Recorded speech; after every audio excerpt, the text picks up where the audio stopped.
Hey yo, I am the star in any room that I stand in. I am the standout, you just my stand-in. These bitches copy my homework, that's what they hand in. That's why I'm private like the airports I land in. Life is a beach house, don't let the sand in. I ball in any arena, go let the fans in.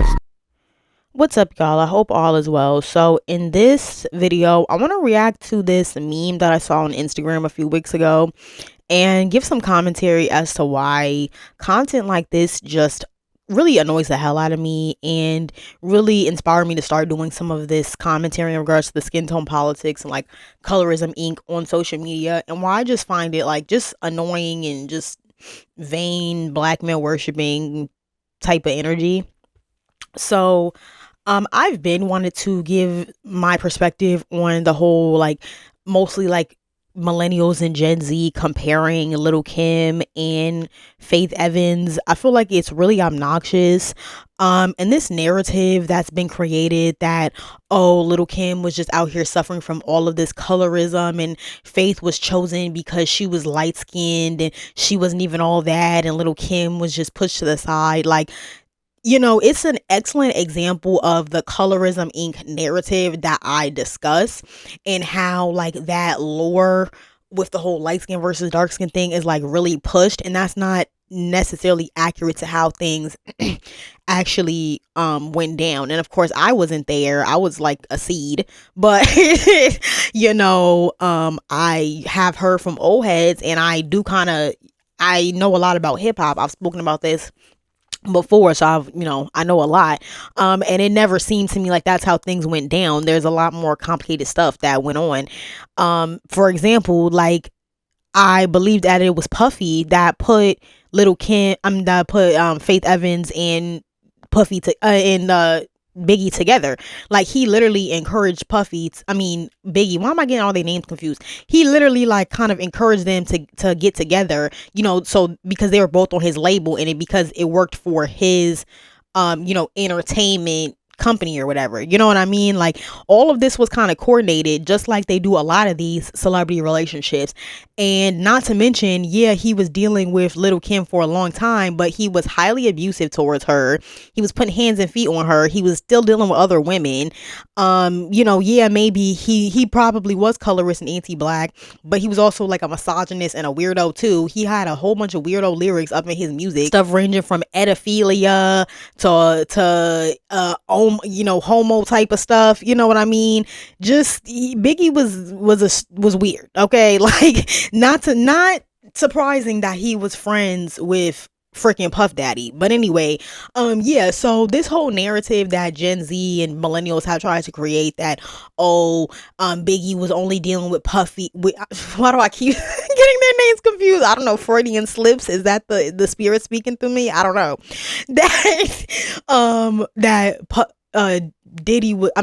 Biggie was only dealing with Faith because she was light skinned. This whole narrative that's been created is a symptom of Colorism Inc. And it's like, why 30 years later are y'all still pushing this narrative and still talking about this randomly? You know why? Because Colorism Inc. generates clicks and views, and so it's beneficial and profitable to keep the same narratives going. Like, this is an excellent example of what I've been talking about for the whole like 4 years I've been doing this content. So that's one aspect of it that irritates me. It's just the situation is they're not being clear about how things really went down.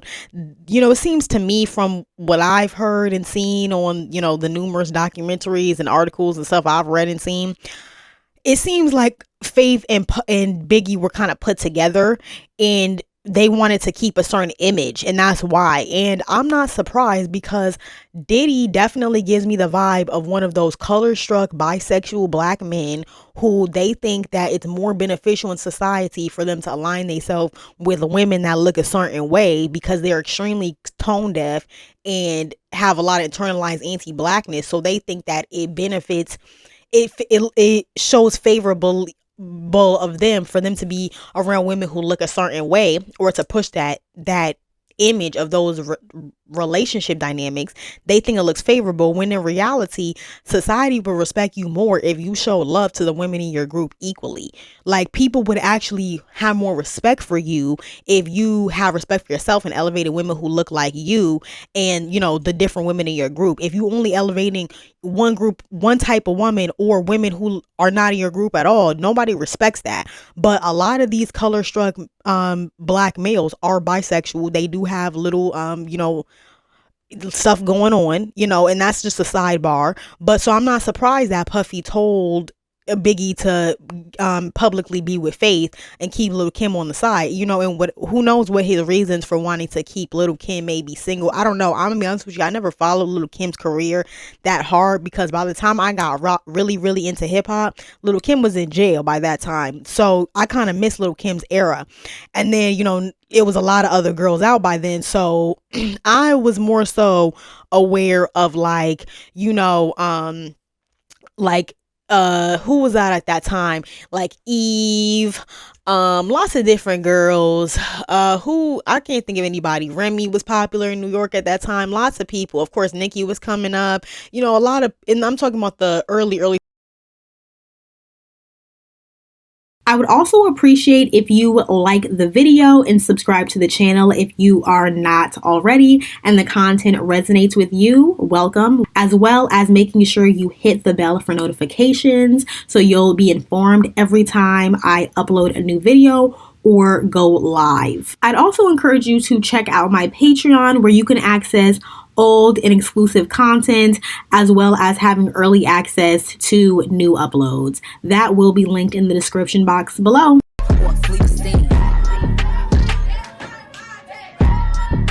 2000s, 2005, 6, 7. But yeah, so anyway, so I feel like because there was a period of kind of quote unquote absence, and Lil' Kim kind of had to come back, I feel like that's why there's a lot of kind of people were able to take Lil' Kim's story and run with a certain narrative. So in that way, I empathize with Lil' Kim. I have a lot of respect for her, and she reminds me of me too. I'm mad short. She's mad short, with a mouth on her, little short, chatty Chihuahua girls from New York, you know what I mean? She's Caribbean also. She's a diva, always changing her hair, always a lot of outfits. Lil' Kim reminds me of myself a lot. I see myself in Lil' Kim a lot, so I have a lot of respect for Lil' Kim. But but yeah, I don't think that, I don't personally like that people try to make it seem like Lil' Kim was this long-suffering colorism victim, because men definitely were lusting after Lil' Kim, definitely found her beautiful, found her gorgeous. I'm gonna be honest with you, I've heard more people talk about the sex appeal of Lil' Kim than Faith Evans. So this whole light skin, dark skin narrative, and Lil' Kim is not even dark skin. Lil' Kim is brown skin. She's a very perfect example and representation of a brown skin woman. So again, this shows you that if they'll try to play games in one breath, pretend like brown skin isn't a thing, they don't know what brown skin is, but then they'll push little colorism narratives like this. So if brown skin isn't a thing, why y'all trying to diss Faith Evans by saying, oh, she's not even cute, she's just light skinned? You know what I mean? It's just like a bunch of military mind games, and then they be trying to fake support one group when really they're showing that y'all just have a slight towards black women in general, no matter their skin tone. Y'all are just weird. So yeah, I just don't like the fake competition that they keep trying to push between Faith Evans and Lil' Kim, 30 years later, because, they've even done interviews. They are past that. They knew, there was more politics going on. So it's if y'all really cared about that dynamic, why don't y'all ever even speak of the fact that Biggie was highly abusive towards both of them? Not only was he narcissistic and entitled, and he was running games, and he was not being loyal to either one of them, but he was putting hands and feet on both of them. He was manipulative as hell. He wasn't being clear. You know what I mean? Y'all never talk about that. Y'all will over romanticize these 90s relationships. Meanwhile, all of these men in hip hop at that time were crazy abusive. That's why whenever I see girls posting talking about, oh, I want that 90s love, I literally am so gagged, because it's why y'all acting like y'all wasn't born in the 90s and y'all moms was getting hands and feet put on them and getting left single mamas by y'all dads? Why y'all romanticizing the 90s? I never understood that. The 90s were horrible for black women, respectfully. Were there cute outfits and hair and things like that? Was the aesthetics nice? Yeah, but those black women were going through it, especially in the music industry. please, y'all wouldn't last a day. Y'all wouldn't have lasted a day in Bad Boy Records in 1993. Please, you don't want to give it up like that, girl. You stop it. So let's not even romanticize them times. The 80s, forget about it. The crack era in the hood, those black men were treating black women horrible. The domestic violence, the amount of women that were being unalived. Y'all better ask y'all mamas, because ask y'all mamas how many friends they had from the 90s that was unalived by their boyfriends. So be careful what you wish for. Be happy that you're alive today with TikTok and the T app. Stop over romanticizing the 90s, because those black men were horrible at that time. You know what I mean? Black women are doing a lot better now than in the 90s. Trust me, things are a lot better. Yeah, just to wrap this video up, another thing that really annoys the hell out of me about this is just the fact that y'all will make these like extreme black male worshiper posts. Now, how is this a black male worshiper post? Let me explain to you. Y'all are sitting up dissing Faith Evans's looks, talking about, oh, Little Kim looks better. She just Faith Evans is just light skin. And let's talk about this. Why do y'all always have to compare women of African descent based on their skin tone, hair texture, where they from, what country, ethnicity?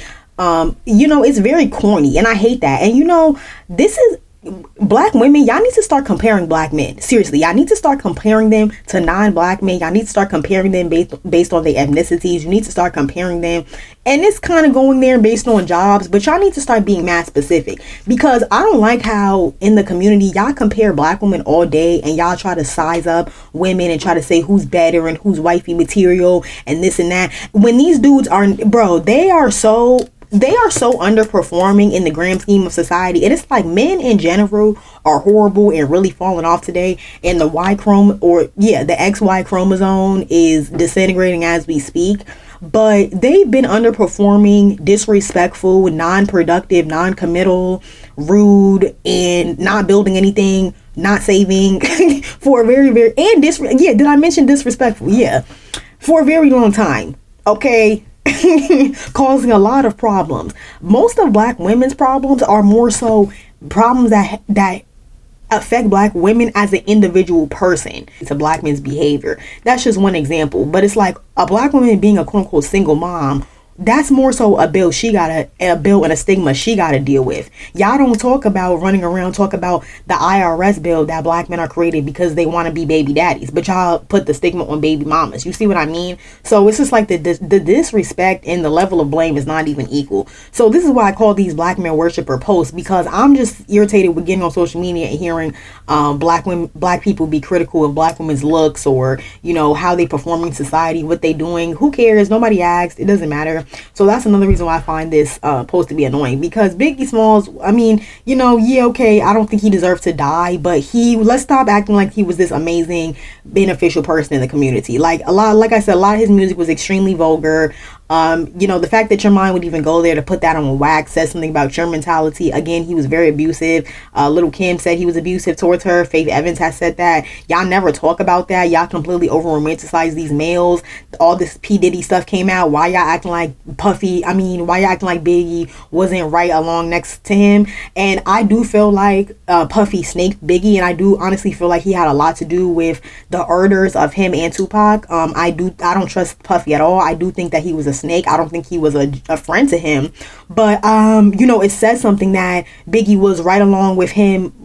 It's at the same time, though. Let's not pretend like that wasn't his right hand man. So I felt like it's very interesting that people have just completely written Puffy out of Biggie's story and completely made it seem like they're were completely separate entities, when no, they were very much so combined entities. So I'm wondering, where did all this degeneracy with P. Diddy start? Like, were they doing freak offs in Bad Boy Records? Like, what was going on? Like, I have questions. So I just think that's really interesting that nobody brings that up, but we gotta spend 30 years comparing Faith Evans and Little Kim. Like, you know what I mean? And I'm gonna be honest with you, another thing, I might do a whole video on this, but another thing I've noticed is that a lot of people try to attribute Little Kim's plastic surgery and everything to colorism and stuff like that. And I'm gonna be completely honest with you, the psychological impact of growing up in a family dynamic and in a culture that's extremely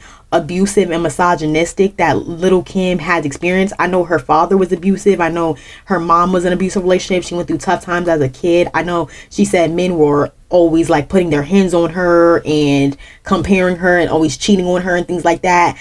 And you know, honestly, I've experienced a very small microcosm of that in my life, and that had a really strong impact on me. So I can't imagine dealing with that for for your basically your entire life, especially your entire adult life. And you're in Hollywood, so you're dealing with the psychological impact of being in a space like that that's not made for you, that's not made for your look. You know, you're literally paving a way for yourself, because there were really no Little Kims like that before her. They were women rappers, but not with the same aesthetic and in the same situation in terms of finances that she was in. So she completely carved out her own lane to an extent.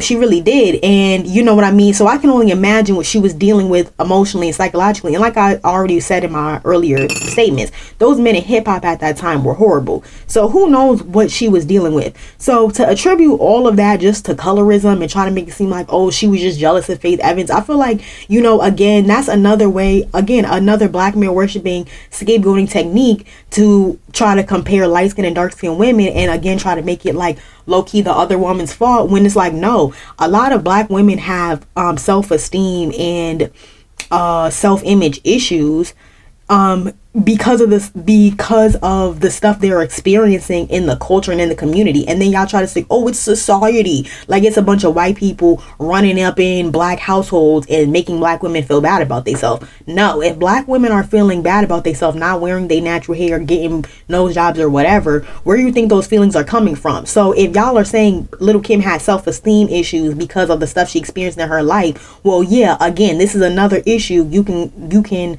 directly connect to black males' behavior. But again, y'all want to talk around the issue and sit up here and compare light-skinned and dark-skinned women. This shit is corny and childish. Like, and again, I don't even want to have to bring up what happened in 1994 and talk about men doing this and whatever. But it's like, y'all making these posts, so now I have to get on here as a feminist and respond to this nonsense, because it's an inundation of this nonsense all the time. So it's like, it's little girls, teenagers saying this stuff all the time. Y'all rewriting the narrative about Little Kim. Y'all can't just like give credit to her legacy and show she was a diva and innovator, you know, how she paved the way for a lot of these rap girls. Y'all can't just do that and pay her homage. Y'all always gotta make it about the colorism and Faith Evans and Biggie. It's just, I don't think that that's cool, and I think that her legacy deserves better.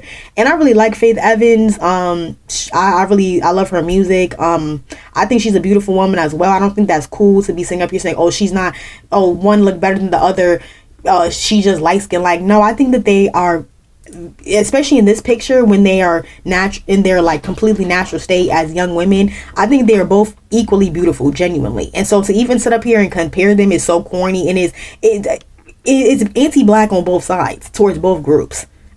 Say what you want, it really is, because it's not necessary to do this. Like, Faith Evans is a really cute girl, and it's like, what's wrong with her? Like, what? Because she looks regular, she looks like a regular human being. She don't look like an AI image like a lot of the chicks y'all used to seeing on Instagram today, who got a whole bunch of plastic surgery, drag queen makeup, and 3 filters. Like, and don't get me wrong, I'm an Instagram baddie myself, but let's be real. There's a reason why y'all are reminiscing on 90s beauty and all this type of stuff. Yeah, because they look like actual natural girls and real people. So I'm not understanding what was wrong with Faith Evans' look. Like, and then just to whittle it down to her skin tone, that's not cool either. And honestly, I noticed on TikTok, the dark skinned girlies are having discourse about somebody saying, oh, y'all elevate the most unattractive dark skinned girls, or they're not cute, they're just, it's something. And a dark skinned girl herself said that, and it's so weird. So I don't know, the way people of African descent just like self-sabotage when it comes to self-esteem is just so strange to me, because it's just no reason to even go there. But you know, I'm not gonna give no commentary about that girl talking about the attractiveness of the dark skinned women, because, you know, as a light skinned woman, I don't feel any reason to do that. But it just made me think about that. Like, there's constantly these conversations about, oh, which black women are worthy to be seen as attractive, and it's like, and I hate to compare to other groups, but let's be real, I don't see other groups doing that. Do they have their own colorism and you know standards or whatever that they have to do with, yeah, absolutely, but I don't see them self-sabotaging the same way that black people do. It's just weird. But yeah, anyways, get in the comment section, let me know what y'all thought about this commentary. Thanks for all the support. Peace.